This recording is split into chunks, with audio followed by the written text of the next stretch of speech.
Hello and welcome to this video number 5, a survey through the book of Ruth, using an emphasis on the social cultural analysis as the theme of our walk through the text. The previous 4 videos are also posted on this same channel, and as they are very pertinent to the background and foundational material, I invite you and encourage you to check those videos out. So as we go into chapter number 3, the second half of this book, we see that chapter number 2 closed in contrast to chapter number 1. Whereas in chapter number 1, Naomi, upon returning to Bethlehem, had asserted that she was empty, meaning she had no husband or sons. Yet at the conclusion of chapter number 2, she and Ruth were both full with grain. Now, they're two different things. However, this is an intentional literary mechanism to show that fortunes are changing somewhat. Pessimism has given over to optimism at the conclusion of chapter number 2. However, into chapter 3, there's more of a desperate posture. Why? It's been harvest season, 4 to 6 weeks. Ruth has been gleaning from Boaz's fields. She's been quite prosperous in the process. However, harvest time is over. Boaz made a gracious covenant with Ruth to receive her under his patronage. But that extended only to this harvest. Once the harvest is now conducted, there's no more gleaning in fields. There's no more grain that's dropped, that's discarded, that's forgotten about. Now, Naomi and Ruth would essentially be on their own. There were no reputable professions for these women, especially women that had suffered such a dramatic decrease on the social scale. There was no real financial transaction for them, so the situation was desperate.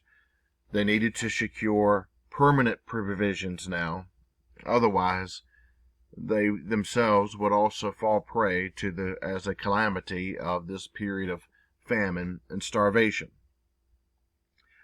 So, because the harvest has come in, it's time to party. Something like how in my culture in the United States there's homecoming celebrations that coincide with the harvest period.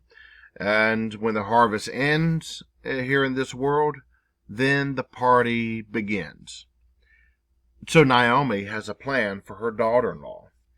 Tells her to, because Boaz is the kinsman who can redeem them and who can bring them underneath his household permanently. Well, he's going to be at the threshing floor tonight. In fact, he's going to go to sleep at the threshing floor. Why? Because you had to protect your grain, and you stayed there and you slept with your grain under your pillow, as it were, because it was still desperate times and people wanted other people's grains. So, Naomi tells Ruth, wash yourself, perfume yourself up, put your clothes on. You need to look good. You need to smell good. This might be in the vernacular of my culture to put on her heels and her little black dress and go to the threshing floor. Now, a woman with good reputation would not go to the threshing floor. The prophet Hosea mentions the threshing floor as a place where prostitutes love to visit. It's a time of drunkenness. It's a time of celebration. And so what Naomi is telling Ruth to do is something that could be seen as a compromise. She says, don't make yourself known. You should hide until he finishes eating and drinking, referring to Boaz. He's going to be drinking wine that night. He'll be tipsy. He'll be buzzed. Perhaps even he'll be drunk. I would say that's unlikely, but it's open-ended here. When he lies down, take special notice where he lays. Now, it's very dark. There's no artificial light. There's fire, but yet the fire is not going to make things but so bright, especially when you are Ruth trying to hide your location. And so she needs to watch where he goes and lays down. And then when he goes lay down and lies down, you should go uncover his feet and lie down. And he's going to tell you what to do next. Now, feet within the Hebrew culture was also a euphemism for genitals. For instance, in 2 Samuel, David brings Uriah home, tells him to go home to his wife Bathsheba, to fall in line to that David's conspiracy and, quote, wash your feet. And Uriah, being a man of integrity, says, how can I lay with my wife when my comrades are still in battle? And so now, just because feet serve as a euphemism within this culture, does not mean that we're going to automatically assume the worst. So, and there's one more thing here. There's the Lexham English Bible didn't quite draw out of the text. It's why it's good to read with multiple translations. However, Ruth is going to go to him in a very secret, stealthy way. In fact, the Hebrew word from that is stagnant to the word for Lot's name of Genesis 19, which, if you watch the video number 1, covering Ruth 1, and we did our background on the Moabites, you'll see that he was the father of the Moabites through the incestuous relationship with his daughters, who took advantage of him when he was drunk. So this is permeating the text. It would be a mistake to overly sexualize it. However, it would also be a mistake of equal magnitude to neglect and abandon what's going on in this text here. Let's let the text speak to us, because it's very intentional that there's sexuality occurring here. So she goes to the threshing floor and does as she's instructed. Boaz, he drank until his heart was merry. He laid down, and she came in quietly. There's that word there for that I mentioned, where that's akin to the name Lot. She uncovered his feet and laid down.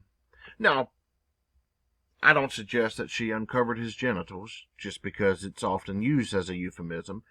It's what it's supposed to represent, that when Boaz wakes up and his feet are uncovered, these are signs that, frankly, the mourning period for this woman is over. She's no longer going to dress like a widow. She's going to make herself presentable. So he was startled. Here's a woman lying at his feet. Ask who it is. And then she says, I'm your Ruth. Spread your garment over me, because you are my Redeemer. Interestingly, it's similar to the wording back in chapter number 2, when Boaz gives this blessing to Ruth that says, may Yahweh, may God bless you and spread wings over you. It's Ruth's way of coming and saying, well, yes, that can be fulfilled. If you'll spread your garment over me, then I definitely will be blessed. This was a common expression for marriage within that culture. Now, he does reaffirm the blessing of God to her, a blessing that she didn't go after the young men, and, expresses that he would like to do this, but there's someone with a closer relationship than him. This might be, you'll recall that Elimelech has abandoned fields, abandoned his heritage. Somebody else has taken over possession of this. This might refer to that party that is now closer to Ruth as a redeemer than Boaz is. But, verse 13, since you're already here, you might as well stay the night, and we'll find out and settle this in the morning. So she lays there, but yet she gets up early before anybody can recognize her, because it would be bad news to think that they were lying here at the threshing floor together. But Boaz says in verse 15, hold out your cloak, and he measures here the barley and sends her into the city with the barley back home. And Ruth gives a report to Naomi. And so, interestingly, there's something very telling here in the barley, verse 17, that he sends, because Ruth says that he said, "You shall not go empty-handed to your mother-in-law." Remember, Naomi was without seed now. However, what it's symbolically now in this way, what Ruth has brought home was Boaz's seed. So how risky and how daring was all of this? It was quite. And I've got one question, if you're watching this and want to chime in the comment section below. If Ruth was going out, and as dark as it was, and as much as she was hiding, why was it important for her to bathe herself and dress herself up as she did, if the idea was nobody would see her, and it would even be potentially too dark for Boaz to really get that good of a look of her? Why might that be?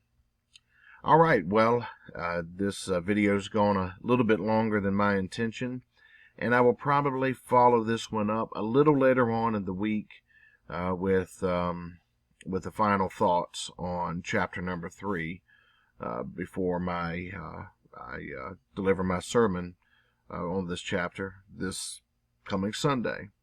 Until next time.